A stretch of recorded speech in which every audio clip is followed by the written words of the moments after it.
friends, come join me as I show you how fall is the perfect time to plant your trees and shrubs.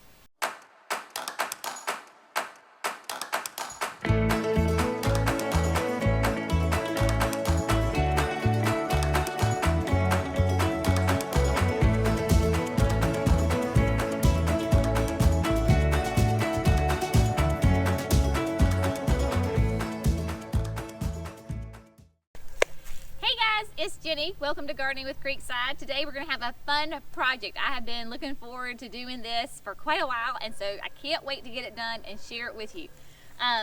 It is now officially November here in North Carolina, and no, it is not too late to be planting trees, shrubs, perennials in the South. We are so blessed that we have a very long growing season in the South. We are North Carolina, Zone 7B, so our growing season is quite long and large. Here with me today I have Jane Magnolia. You may not know her by name, but I am sure if you are a Southerner, you have seen her or one of her sisters in the landscape as you've been driving around town in the early spring. So this magnolia is part of the Little Girl series that was developed in like the mid-50s, early 60s by the National Arboretum. So it is a very well-known, well-established shrub tree. And what's really neat about these is this is not our traditional magnolia that we think of in the South, you know, that blooms in the summer, those big, huge white blooms. This is like a type of a hybrid, a saucer magnolia. So it is a spring bloomer. And what is fantastic about the Little Girl series is that they bred them so that they bloom later on in the spring, because you know here in the South, y'all, we get that false spring about, you know, late February into March, and then we have maybe a really hard freeze. So anything that has started to come awake and started to bud, then we get that freeze and it kills it, and boom, we lose our blooms. These are late bloomers. So pretty much you're almost guaranteed blooms every spring. These have gorgeous blooms that are a bicolor. On the outside, they're like a burgundy, not burgundy, I was thinking red, but like a purplish red color on the outside, and then on the inside they're white, and they have a really lovely fragrance to them. So that is a big, huge plus. Also, this girl is a slow grower, about a foot a year. So for a tree, that's considered kind of a slow grower. But they're a great dwarf tree. So they fit really well into even small landscapes. We are here at the nursery near the pond. I wanted to plant it here because it does really well with morning sun, but it needs some protection from our late, hot summer suns here in the South. So in this area that we are, it will get shade in the afternoon, so it's perfect. Jane will be about 10 to 15 feet tall, 8 to 10 feet wide. So it's that perfect, you know, you think of a dogwood where it has a great trunk or a red bud, and then it has that nice big canopy. That's what Jane is going to do. So we are going to get this planted. Jerry asked me before we did this video, he said, "Oh, are you going to dig the hole?" And I was like, "No, I'm not digging the hole. Why would I dig the hole? We got that guy in the background." I always say, why work harder, work smarter. So we're going to get the hole dug, and then I'm going to show you how to plant, the proper way to plant trees and shrubs. Hang on.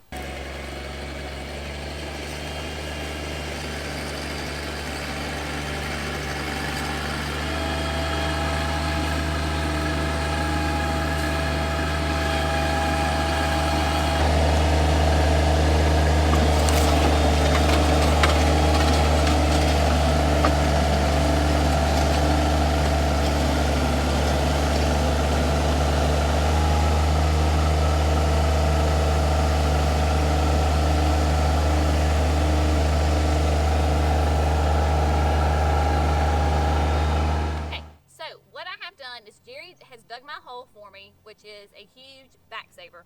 I have put some starter fertilizer in the very bottom of the hole. It is nice and mixed in there. So when you're digging and you're planting your trees and your shrubs, you want your hole wider than your pot. So the auger bit on that is 18 inches. So this is a 7-gallon pot. We've got plenty of room on it width-wise. So we're going to take it out of the container. When you're taking your plant out of the container, some of the best way to do it is just whack at it, so you can just hit it. They're really tough. You don't want to just get by the trunk and just rip it out, because you could be loosening some of your roots and damaging it. So you gotta, see, look at that. Now, if you will notice, my hole is too deep because the root ball is below the ground level. So it's too deep, so we're gonna pull it back out. We're gonna throw some dirt in there, zhuzh it up.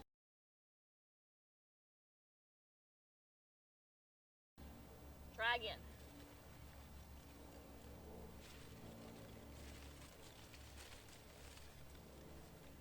What do you think? I think it looks pretty good.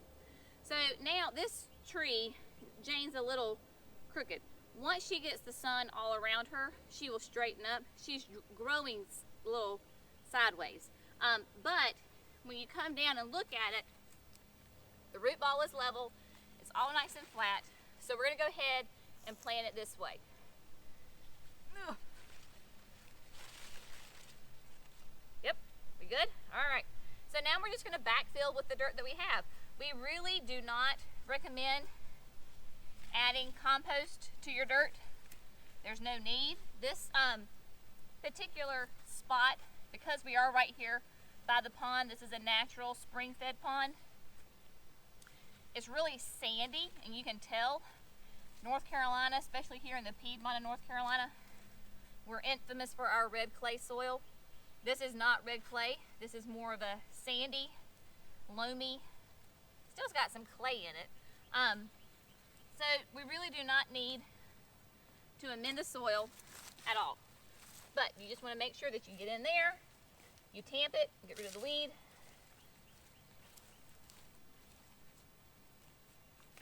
Weeds.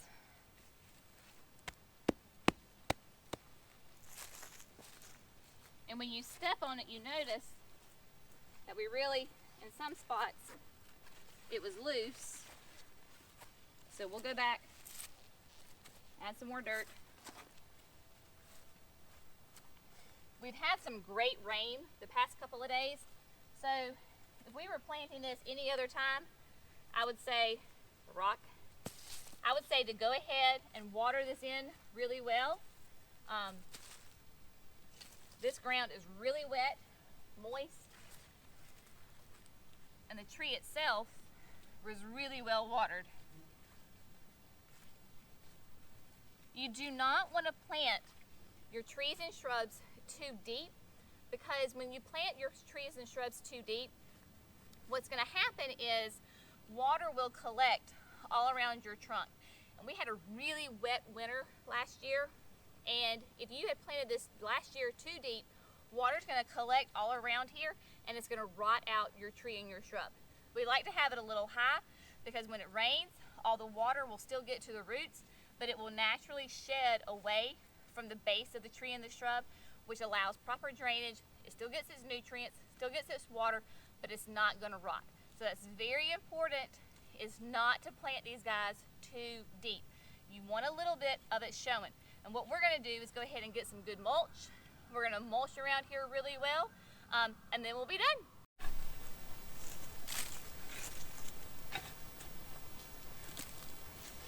This can be a music montage.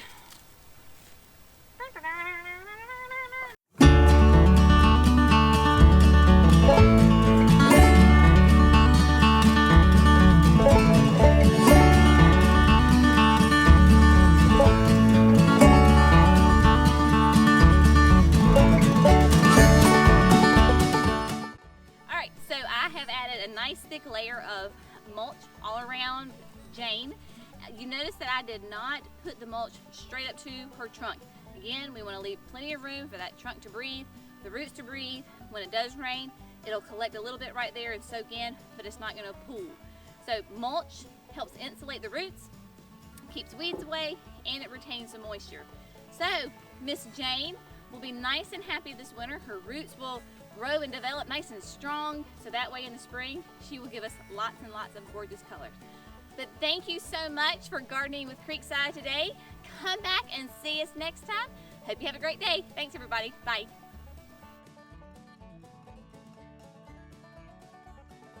Like that. Stop that. Stop. Go with that.